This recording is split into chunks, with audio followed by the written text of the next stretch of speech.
Well, I thought I'd give this a try, and good morning again, everybody. I have just left to go to the dentist, and I thought I'd try and see if I couldn't turn this into some productive time on the hour drive to Orlando and talk about something. Talk about something. Maybe when I get home, there'll even be time to edit and release this video today. Wow, wouldn't that be? Wouldn't that be fun?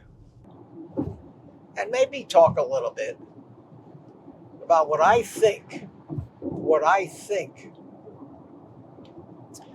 that we all underestimate, what we underestimate as just how destructive even the tiniest little cheat can be, especially early in the carnivore diet, especially when we're not fat adapted yet. And that's the hardest time. And it gets so dramatically easier. Once, and it shouldn't take any more than 2 to 3 weeks, a month, and 2 months for hard cases. People whose metabolism is so far destroyed from so many years of living on only sugar. Now, they say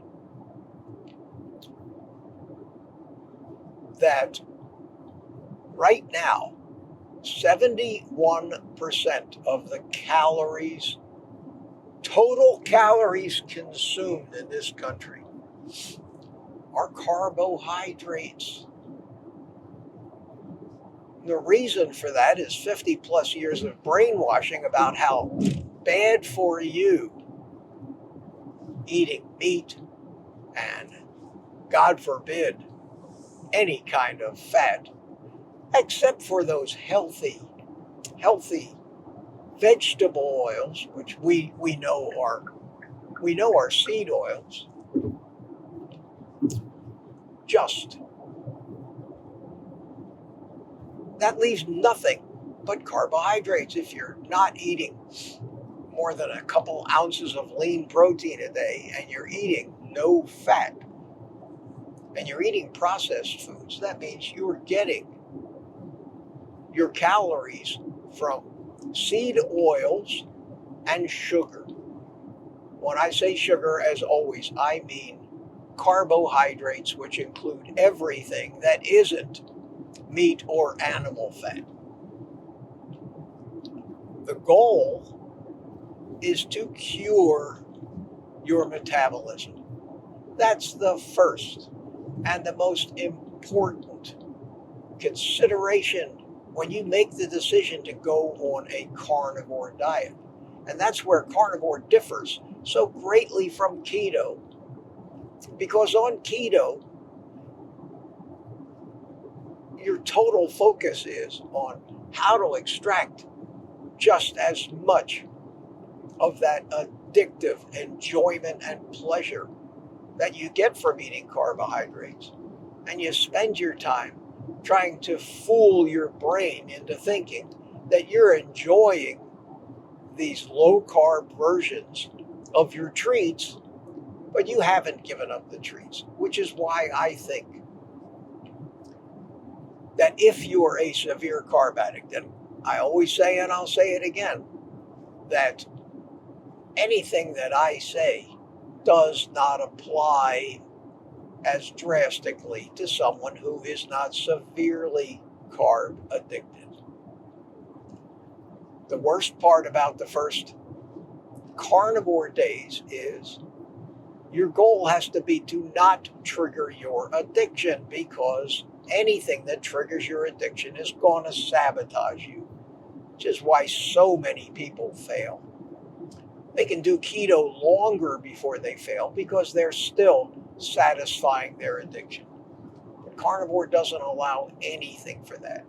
It is the cold turkey. It is the Alcoholics Anonymous of diets, of lifestyles. And you have to view it as a lifestyle, because viewing it as a diet kind of lets you off the hook, because you know that there's an end date to it. And an end date to a carnivore diet is a very quick journey back to square one, something I did all my life. Unfortunately, we're led to believe, and we're urged and encouraged by virtually everybody, to cheat once in a while. Your friends, your family, everybody is constantly telling you. Everybody's constantly telling you, oh, just have a bite. Just have a little. It won't hurt you. We've all heard that, and we all fall for it. Well, what, just this once? How could one bite of this birthday cake hurt me? What it took me a lifetime to discover, and what nobody seems to realize, is that one bite, that one taste, before you've become fat adapted. This is when this is critical. Maybe if you've been a carnivore for 2 years, you took a bite of birthday cake, it wouldn't make any difference, because your addictions have been so far put in the background that they won't trigger them. But when you're just starting, you're a sugar burner. Your brain still thinks that if you go 1 day without sugar, you're going to die, because you can only store 1 day's worth of sugar in your body, whereas you can store months and months worth of fat. You're still in a position where your insulin is high and you can't burn your body fat. Your brain knows. When I say your brain, I mean your subconscious brain. Forget about what your conscious mind knows. Most of that is filled with propaganda. Your subconscious mind does not understand propaganda. It doesn't understand all that. It only understands the physiological functioning of your machinery, your body, and your body chemistry.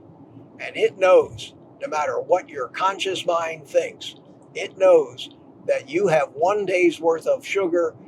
You have been living on nothing but sugar for years and years and years. And if it sees the sugar levels dropping,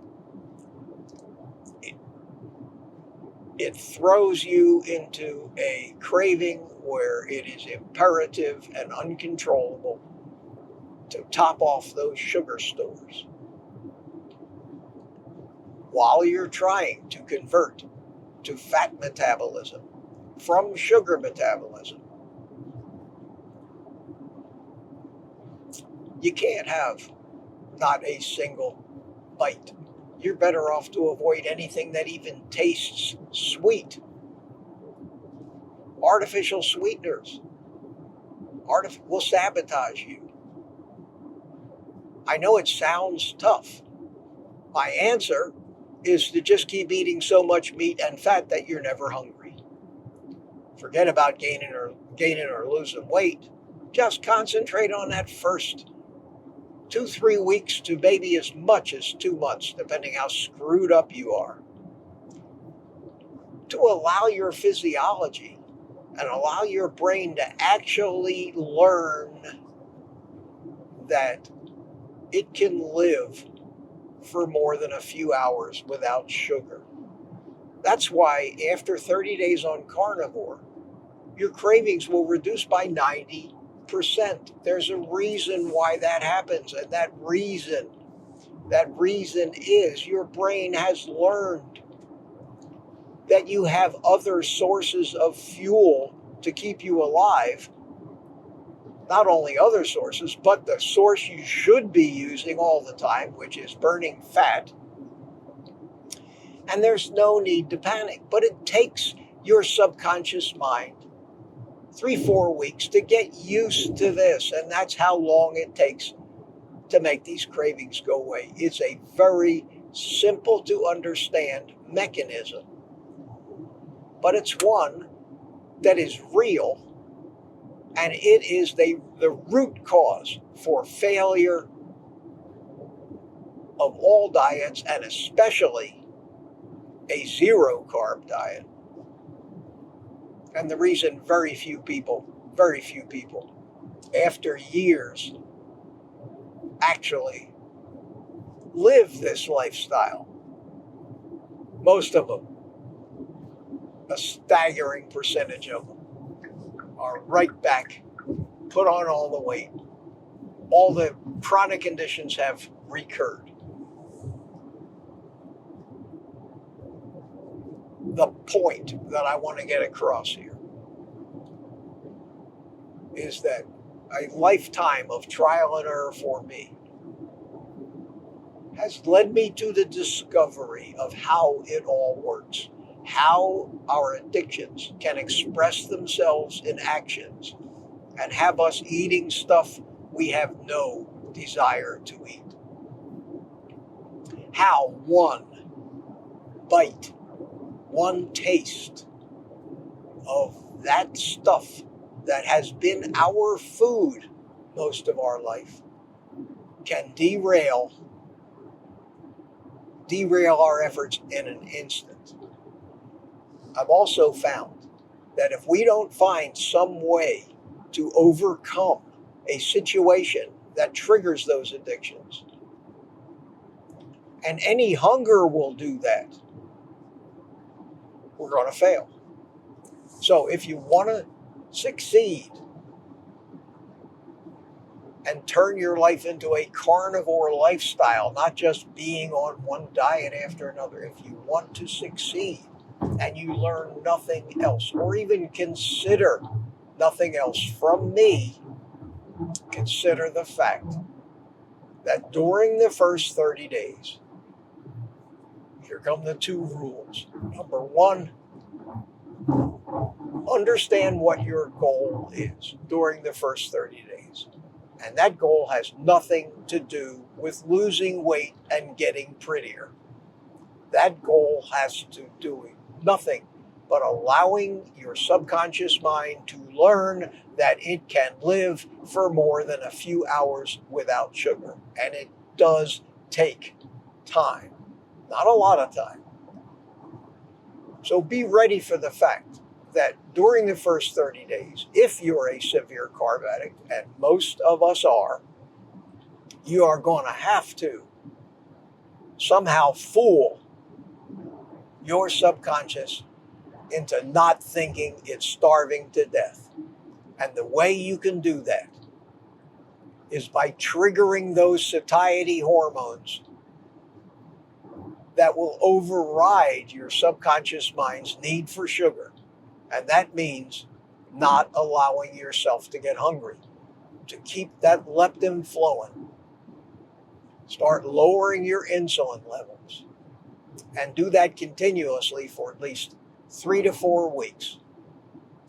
And you do that by never allowing yourself to get hungry, eating more food than you ever imagined you could eat, as long as you only eat the carnivore appropriate food. It might even make it easier for you if you stay away from dairy. Anything that triggers a desire for more of it in you is something you should avoid. And cheese always will trigger a desire to have more.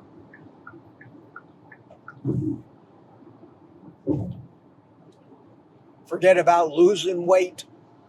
If you were to gain 10 pounds in the first 30 days, it doesn't matter. You'll lose them quickly as soon as you become fat adapted. But if you never become fat adapted, then your weight loss journey, I know that's important. I know that's the first thing you think about. I know that's the primary reason everybody, quote, goes on a diet. But you're not going on a diet. You're here to change your lifestyle so you never, ever have to diet again. Limit the number of trips to your doctor to emergencies and accidents in most cases. and start to live like a human being is supposed to live, with food freedom.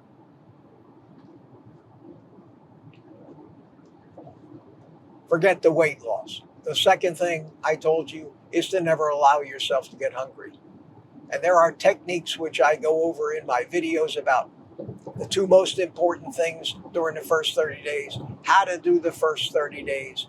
I even have a video about take this test to see if you're a carb addict. These things will pretty much guarantee that you succeed with a minimum of hunger and torture to yourself. Because you're eating more food than you ever dreamt. And who ever heard of a, quote, diet where you do nothing but eat for the first 30 days? Sounds crazy. Sounds lunatic. It's the first thing in my life, and it took me to my 75th birthday to finally discover that this is how I had to do it to overcome my carb addiction. And it worked. And over 2 years later, here I sit.